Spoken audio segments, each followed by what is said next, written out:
আমার এই কথাগুলো শুধু ওইসব মেয়েদের উদ্দেশ্যে যারা রাস্তাঘাটে বেপরদায় চলাফেরা করো, আবার বলো বেপরদায় চলাফেরা করলে সমস্যা কি। কথাগুলো খেয়াল করবেন।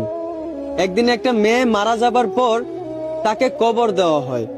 তাকে কবর দেওয়ার কিছুদিন পর ওই কবরের পাশ দিয়ে যেই হেঁটে যাইতো সেই ওই কবর থেকে মেয়েটার চিৎকার শুনতে পাইতো। এইভাবে দীর্ঘদিন চিৎকার শোনার পর গ্রামবাসী মিলে একদিন চিন্তা করলো যে কবরটা খুঁড়ে দেখবে। যেই বাবা সেই কাজ, সবাই মিলে ওই কবরটা খুঁড়তে লাগলো। কবর খুঁড়া শেষে দেখতে পারলো মেয়েটা একটা ঘুমটা দিয়ে বসে আছে। তখন মেয়েটাকে জিজ্ঞেস করা হলো যে তোমার সাথে কবরে কি এমন হয় যে তুমি এরকম ভাবে চিৎকার করো, আর তুমি ঘুমটা দিয়ে বসে আছে কেন, তোমার ঘুমটাটা তুলো। তখন ওই মেয়েটা বলল, আমি ঘুমটাটা অবশ্যই তুলবো, তবে তার আগে আপনারা সবাই এখান থেকে চলে যান। আপনাদের মধ্যে সবচেয়ে সাহসী দুজন ব্যক্তিকে আমার কাছে পাঠান।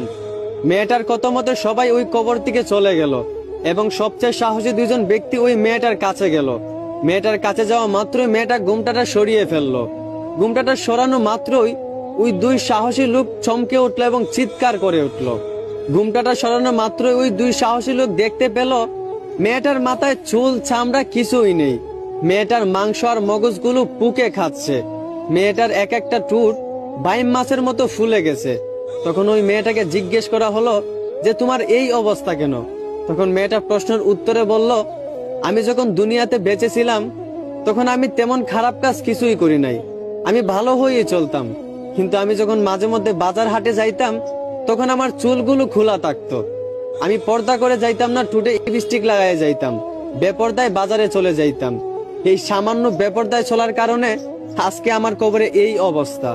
আর যারা এই ডিজিটাল যুগের সাথে তাল মিলিয়ে চলতে গিয়ে বেপরদায় চলাফেরা করতেছেন, আবার বলেন বেপরদায় চলাফেরা করলে সমস্যা কি, একবার চিন্তা করেন আপনাদের